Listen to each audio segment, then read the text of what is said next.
नमस्कार, देवभूमि समाचार में स्वागत है आपका। मैं हूं आपके साथ प्रियंका मिश्रा। बुलेटिन की करेंगे शुरुआत।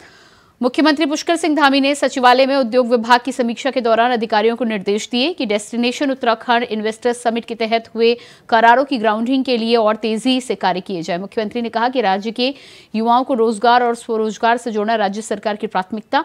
डेस्टिनेशन उत्तराखंड के तहत हुए करारों की ग्राउंडिंग के लिए संबंधित विभागों के कार्यों का प्रस्तुतिकरण के माध्यम से पूरा ब्यौरा देने के निर्देश भी दिए गए।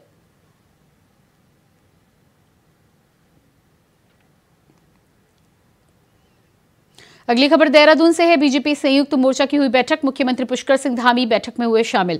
बैठक में 7 मोर्चों के पदाधिकारी रहे मौजूद। बीजेपी प्रदेश अध्यक्ष महेंद्र भट्ट ने ली बैठक की अध्यक्षता। आगामी लोकसभा चुनाव को लेकर हुई बैठक। देहरादून से खबर। संयुक्त मोर्चा की हुई बैठक। मुख्यमंत्री पुष्कर सिंह धामी बैठक में हुए शामिल। बीजेपी संयुक्त मोर्चा की बैठक। आगामी लोकसभा चुनाव पर हुई चर्चा। बीजेपी प्रदेश अध्यक्ष महेंद्र भट्ट ने की बैठक की अध्यक्षता। मुख्यमंत्री पुष्कर सिंह धामी भी बैठक में हुए शामिल। 7 मोर्चों के पदाधिकारी बैठक में रहे मौजूद। बीजेपी प्रदेश अध्यक्ष महेंद्र भट्ट ने की बैठक की अध्यक्षता। मुख्यमंत्री पुष्कर सिंह धामी बैठक में हुए शामिल। आगामी लोकसभा चुनाव पर हुई चर्चा।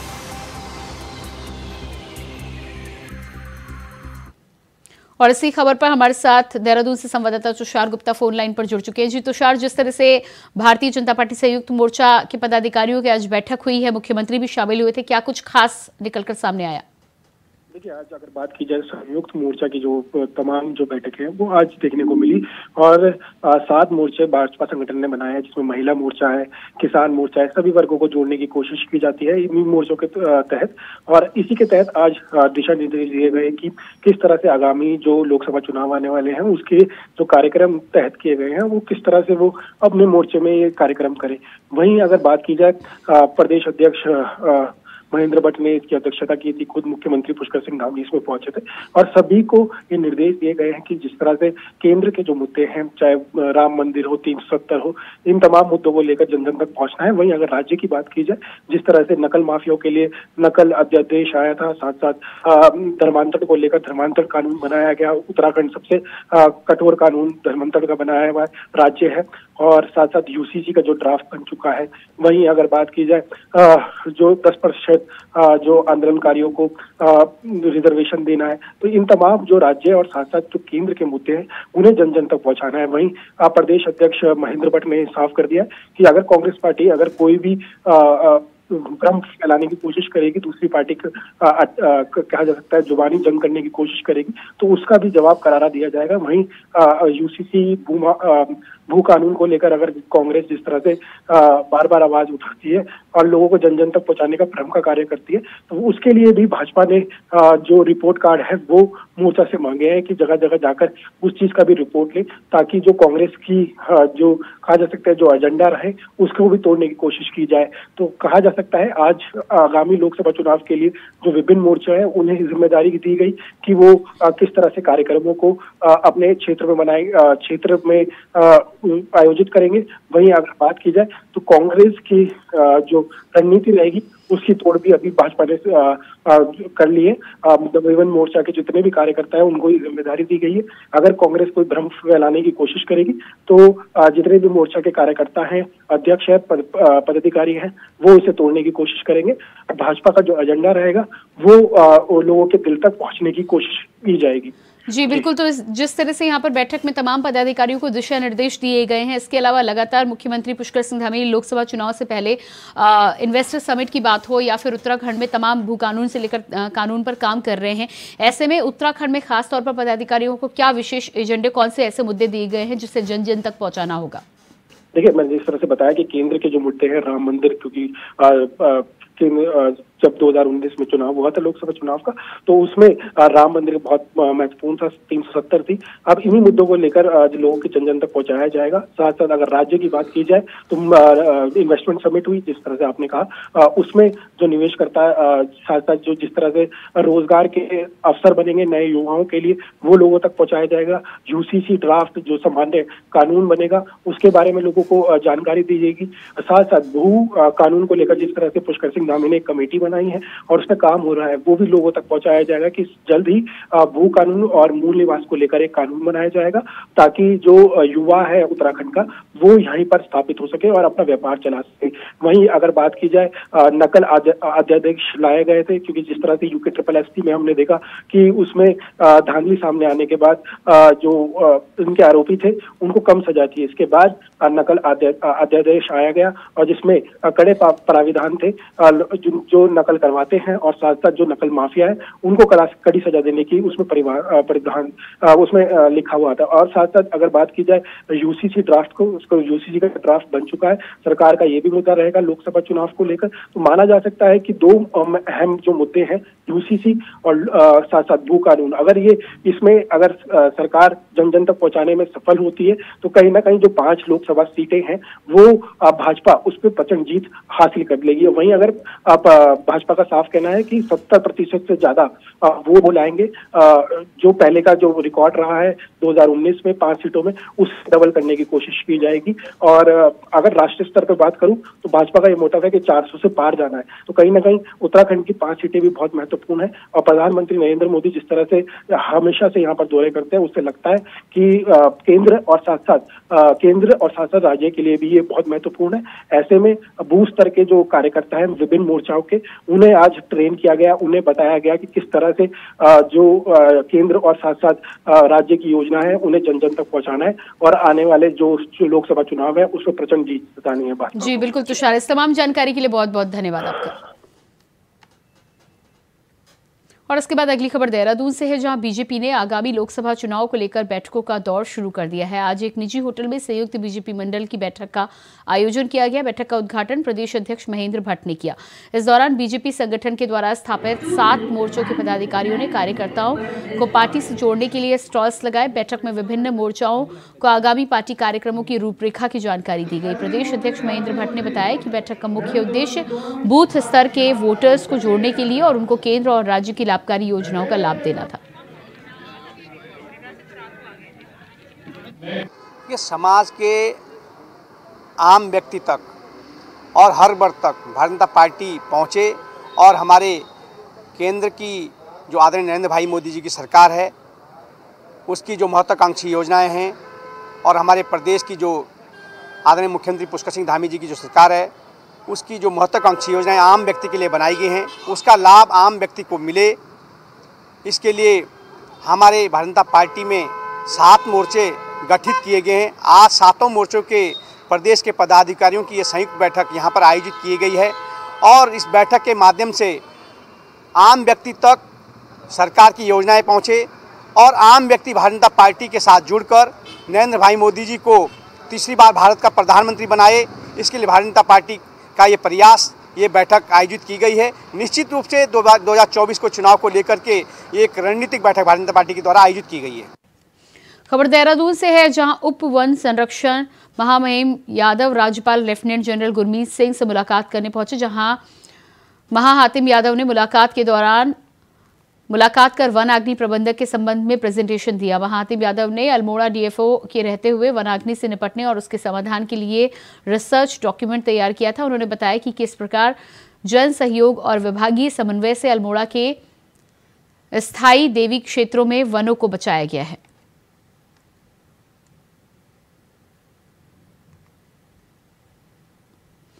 खबर देहरादून से है, जहां उत्तराखंड वॉल्व संरक्षण आयोग की अध्यक्ष डॉक्टर गीता खन्ना ने राजभवन में शिरकत की है। वहीं राज्यपाल लेफ्टिनेंट जनरल गुरमीत सिंह से गीता खन्ना ने शिष्टाचार भेंट की।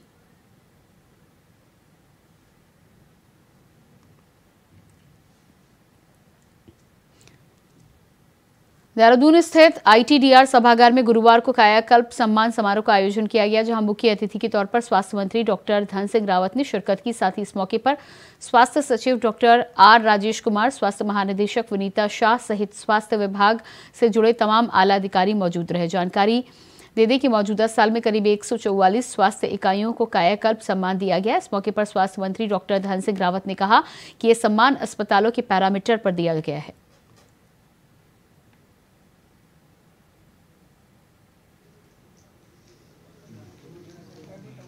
हमारे आज 3 हॉस्पिटल्स को, एक एसजीएच रुड़की, एक एसजीएच मेला को, हमारा जो मेला हॉस्पिटल है उसे अवार्ड मिला है, और एक पीएससी है हमारी नेशनल पीएससी रोशनाबाद, इन्हों को हमें अवार्ड मिला है। एसजीएच रुड़की को हमारे पूर्व में भी 2 बार अवार्ड मिल चुके हैं, और सीआरडब्ल्यू जो हमारा हॉस्पिटल है उसे पूर्व में 3 बार अवार्ड मिल चुके हैं। किस तरह के कार्यों को देखते हुए आपको मिला? देखिए, सबसे इम्पोर्टेंट रहती है एक तो हॉस्पिटल जब आप जाएँ, स्वच्छता सबसे इम्पोर्टेंट है, प्लस जो आपका बेनिफिशियरी आ रहा है, पेशेंट आ रहा है, उसके साथ व्यवहार कैसा है, उसे किस तरह से आप ट्रीट कर रहे हैं, ये सारी सुविधाएं हम लोगों ने उस तरह से ही वहाँ करी हुई हैं। ये बहुत अच्छे से सारा वेल मैनेज्ड हॉस्पिटल है। आप भी कभी आइए, अगर देखेंगे रुड़की हॉस्पिटल या सीआरडब्ल्यू या मेला हॉस्पिटल हमारे, आप उसमें प्रभावित होंगे। बहुत अच्छे से मैनेजमेंट किया गया, इन्हीं को देखते हुए ये अवार्ड हमें। प्रदेश में स्वास्थ्य सेवाओं को और अधिक अच्छा बनाने के लिए सरकार की ओर से भरसक प्रयास किए जा रहे हैं। वहीं सूबे के स्वास्थ्य मंत्री अधिकारियों के साथ लगातार बैठक कर फीडबैक ले रहे हैं। स्वास्थ्य मंत्री डॉक्टर धन सिंह रावत ने बताया कि साल 2024 के लिए स्वास्थ्य विभाग की ओर से कई लक्ष्य निर्धारित किए गए हैं, जिनमें सबसे पहले उत्तराखंड को टीबी मुक्त उत्तराखंड बनाना है। खुशी की बात यह है कि अभी तक 2000 गांव को टीबी मुक्त घोषित किया जा चुका है। वहीं सरकार का लक्ष्य ये भी है कि जननी सुरक्षा योजना को गाँव-गाँव तक पहुँचाया जाए। 2024 में जो हमारा गोल है, पहला गोल तो है कि हमको टीबी मुक्त उत्तराखंड राज्य बनाना है, और मुझे बड़ी खुशी है कि अभी तक लगभग हमारे 2000 गांव टीबी मुक्त हो चुके हैं। बहुत जल्दी हम उनको सर्टिफिकेशन देने वाले हैं। दूसरा, हमने टारगेट ये रखा है कि हमारा जो जननी सुरक्षा योजना है, इसको हम गांव-गांव तक ले जाना चाह रहे हैं। तीसरा हमारा ये है कि जो आयुष्मान कार्ड हमारे हैं, हम ये चाहते हैं कि हर व्यक्ति का आयुष्मान कार्ड 2024 तक बन जाए, ताकि 5 लाख रुपए तक का इसका इलाज फ्री हो सके।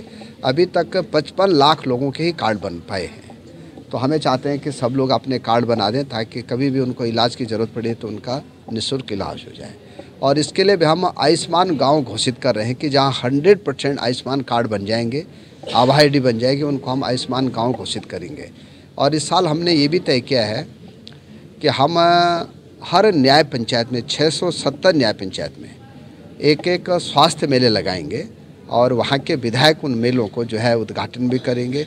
हर व्यक्ति का वहाँ पे विकलांग सर्टिफिकेट बन जाएगा, हर व्यक्ति का वहाँ पे टेस्ट फ्री हो जाएगा, और हर व्यक्ति की जो मुफ्त दवाएं देते हैं हम वहाँ पे दी जा सकती हैं। यमुनोत्री राष्ट्रीय राजमार्ग NH 94 और NH 123 पर बड़े बड़े गड्ढे हादसों को दावत दे रहे हैं। 4 धाम यात्रा बंद होने से लिहाजा यात्रियों का ट्रैफिक इन सड़कों पर फिलहाल कम है, लेकिन स्थानीय लोगों पर बराबर खतरा बना हुआ है। आपको बता दें कि सामाजिक चेतना की बुलंद आवाज जय हो ग्रुप ने गड्ढों को भरते हुए डामरीकरण किए जाने की मांग की है। वहीं आज उप जिलाधिकारी को पत्र लिखकर जल्द कार्रवाई न होने पर घेराव व धरना करने की चेतावनी भी दी है।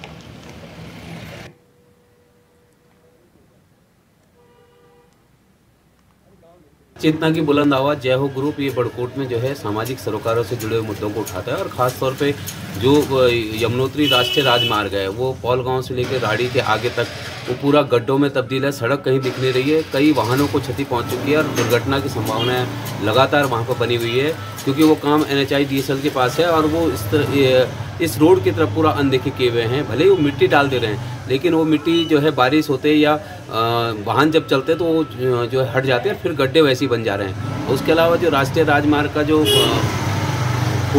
राना चट्टी से लेकर के फूल चट्टी तक का एरिया है वो बहुत ज़्यादा जो है क्षतिग्रस्त है। बड़ी बड़ी बसें जो है वो गड्ढों में नीचे लग रही है, तो कहीं ना कहीं जो है नेग्लिजेंसी है विभाग के, और हम चाहते हैं कि अगर इसमें तत्काल जो है कार्रवाई नहीं होती, गड्ढे अगर नहीं भरे जाते हैं और उसके अलावा जो है डामरीकरण नहीं होता है, तो हम लोग जो है घेराव भी करेंगे, प्रदर्शन भी करेंगे, और जो है धरना भी देंगे।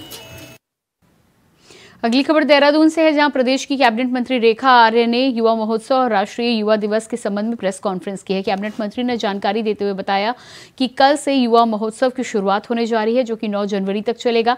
साथ ही उन्होंने बताया कि युवा महोत्सव का शुभारंभ मुख्यमंत्री पुष्कर सिंह धामी करेंगे। 12 जनवरी को मनाए जाने वाले राष्ट्रीय युवा महोत्सव राष्ट्रीय स्तर पर टैलेंटेड युवाओं को राष्ट्र निर्माण की दिशा में प्रेरित करने के लिए प्रोत्साहित करता है। कैबिनेट मंत्री ने कहा कि भारत सरकार ने युवा महोत्सव के लिए इस राज्य को इस साल यूथ एवं जीव क्रिएटर की थीम दी थी। युवा महोत्सव में विभिन्न विभागों के माध्यम से स्टॉल्स भी लगाए जाएंगे। ये 5 दिनों तक चलने वाला युवा महोत्सव है, जिसमें हमारे महिला मंगल दल, नवयुवक मंगल दल और हमारे जो अन्य युवा हैं वो मौके पे ही रजिस्ट्रेशन कराते हुए कार्यक्रमों में प्रतिभाग कर सकते हैं, प्रतियोगिताओं में प्रतिभाग कर सकते हैं। और इस युवा महोत्सव के दौरान में हम लोगों की एक कोशिश है कि युवाओं को करियर काउंसलिंग मिल सके और युवाओं को किस प्रकार से स्वरोजगार के दृष्टिकोण से भी वो किस प्रकार से समर्थवान बन सकते हैं। तो इस प्रकार के शख्सियत को भी उन कार्यक्रमों में आमंत्रित किया गया है और युवाओं के ऊपर ही यह इस बात की जिम्मेदारी भी है कि युवा अपनी संस्कृति को कैसे आगे बढ़ाएं, अपनी संस्कृति परंपराओं को लेकर कैसे। उत्तराखंड कांग्रेस की मुख्य प्रवक्ता गरिमा दसौनी ने पार्टी मुख्यालय देहरादून में प्रेस कॉन्फ्रेंस की। इस दौरान प्रधानमंत्री कृषि सिंचाई योजना में फर्जीवाड़ा का आरोप लगाया है।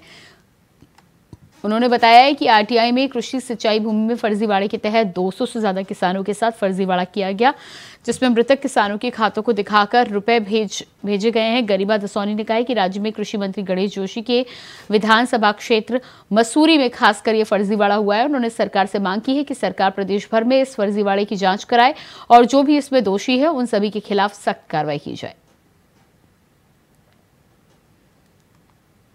कि एक बहुत बड़ा खुलासा हुआ है जो उत्तराखंड को शर्मसार करने वाला है कि अब किसानों को भी नहीं बख्शा जाएगा। पहले तो आप बरसात से हुई जो नुकसान है उसमें उनको मुआवजा नहीं दे पा रहे हैं, समर्थन मूल्य घोषित नहीं कर पा रहे, ऊपर से जो प्रधानमंत्री कृषि सिंचाई योजना है उसको किस तरह से बट्टा लगाया गया है खुद के ही मंत्रियों और विधायकों और अधिकारियों के द्वारा, वो आज हम यहाँ पर खुलासा करने के लिए आए हैं कि आरटीआई में 200 मृत किसानों के खाते में पैसे जाने की बात का खुलासा हुआ है।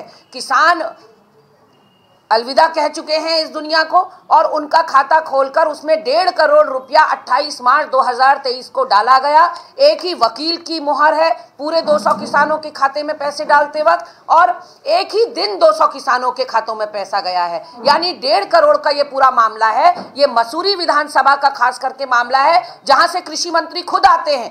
इसका मतलब मंत्री के संरक्षण के बिना इतना बड़ा फर्जीवाड़ा अंजाम दे ही नहीं सकते अधिकारी जब तक मंत्री शामिल ना हो। लोकसभा चुनाव 2024 को लेकर जिला प्रशासन तैयारियों में जुट गया। इसी को लेकर सेक्टर मजिस्ट्रेट व जोनल मजिस्ट्रेट ने बूथ विजिट का कार्यक्रम रखा, जिसके लिए जिला मुख्यालय पौड़ी से पौड़ी विधानसभा, श्रीनगर विधानसभा, चौबट्टा-खाल विधानसभा के लिए जोनल व सेक्टर मजिस्ट्रेट को बूथ विजिट के लिए गाड़ियां उपलब्ध कराई गई, जबकि कोटद्वार से कोटद्वार विधानसभा, यमकेश्वर विधानसभा और लैंसडाउन विधानसभा के लिए बूथ विजिट के लिए गाड़ियां उपलब्ध कराई जा रही हैं।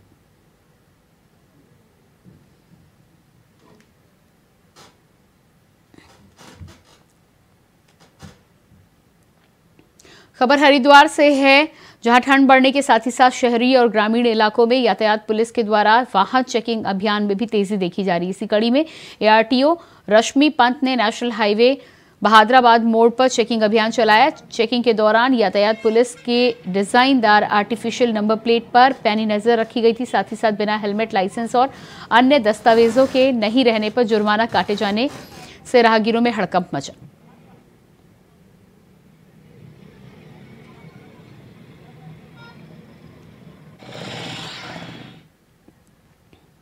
खबर हरिद्वार से है, जहां राम मंदिर की प्राण प्रतिष्ठा को लेकर बाबा रामदेव ने कहा है कि उन्हें और आचार्य बालकृष्ण को रामलला मंदिर में होने वाली प्राण प्रतिष्ठा का आमंत्रण मिला है और ये हरिद्वार के कई बड़े संतों के साथ वहां जा रहे हैं। बाबा रामदेव ने निमंत्रण पत्र को दिखाते हुए विपक्ष पर हमला करते हुए कहा है कि विपक्ष के जो लोग इसको लेकर राजनीति कर रहे हैं, बहुत जल्द भगवान राम उनको राजनीतिक मोक्ष दिलाएंगे। उन्होंने ये भी कहा कि जिन्हें कार्ड मिला है वह भी जाएं और जिन्हें कार्ड नहीं मिला है वो भी जाएं।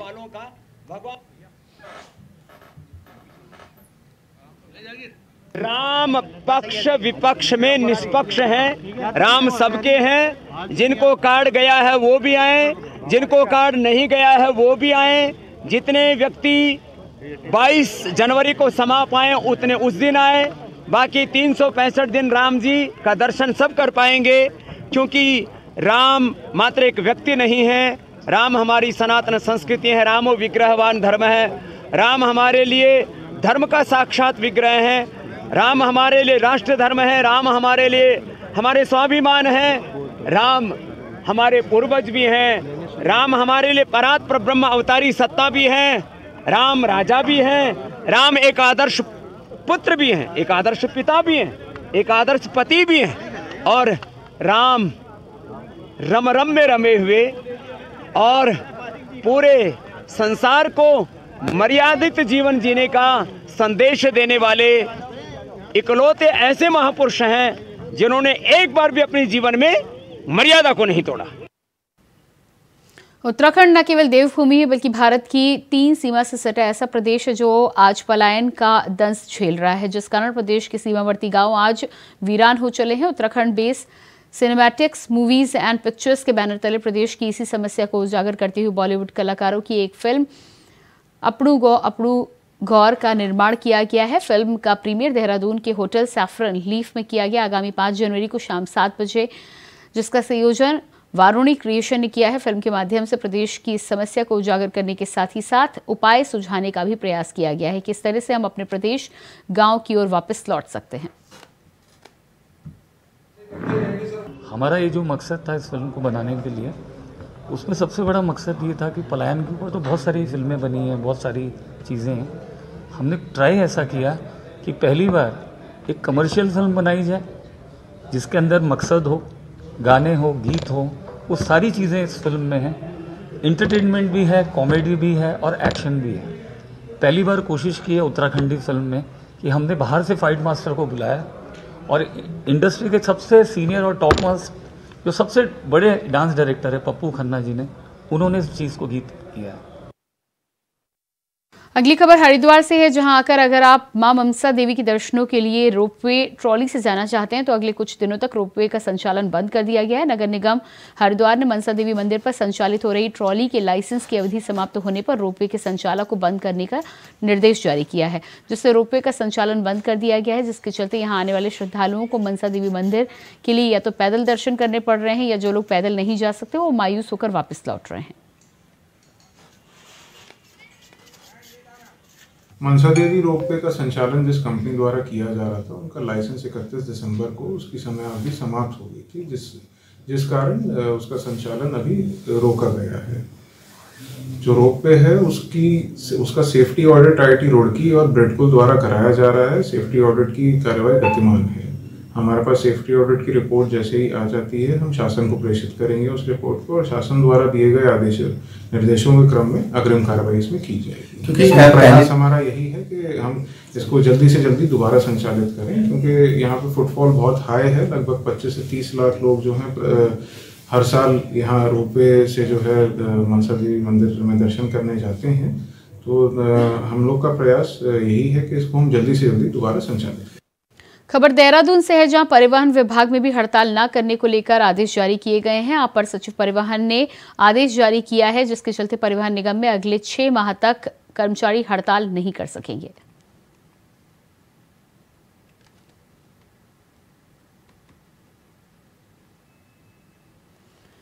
तो परिवहन निगम के द्वारा भी अगले 6 माह तक हड़ताल न करने के आदेश कर्मचारियों के लिए जारी किए गए हैं। जिस तरह से कुछ ही दिनों पहले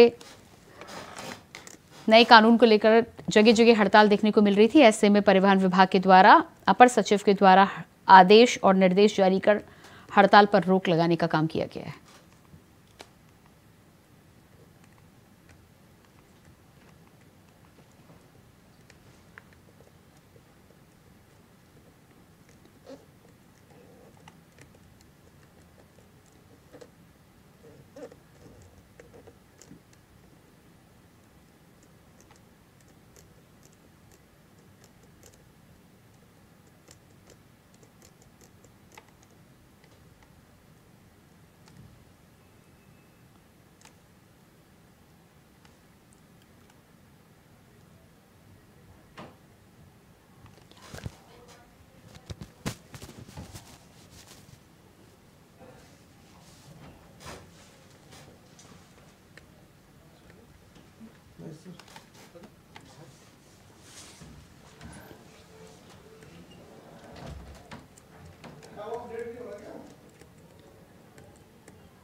तो परिवहन विभाग के द्वारा अगले 6 महीनों तक कर्मचारी हड़ताल नहीं कर सकेंगे। अपर मुख्य सचिव ने ये निर्देश जारी कर इस बात को लेकर आदेश जारी किए हैं कि अगले 6 महीनों तक विभाग में किसी भी वजह से कोई भी कर्मचारी हड़ताल पर नहीं जा सकेगा। और इसके बाद अगली खबर देहरादून से है, जहां बच्चों को अब वीरता पुरस्कार नहीं मिलेगा क्योंकि राज्य के अधिकारियों ने अपने ही प्रदेश के बच्चों का तिरस्कार कर दिया। आपको बता दें कि राज्यपाल कल्याण परिषद ने सभी जिलों के एसपी, डीएम और सीईओ को कई बार पत्र भेजकर आवेदन के लिए कहा। 6 साल से 18 साल तक के उन बच्चों के नाम भेजे जाएं जिन्होंने 1 जुलाई 2022 से 30 सितंबर 2023 तक वीरता का प्रदर्शन किया हो, लेकिन विभाग की तरफ से अंतिम तारीख तक आवेदन नहीं भेजे गए।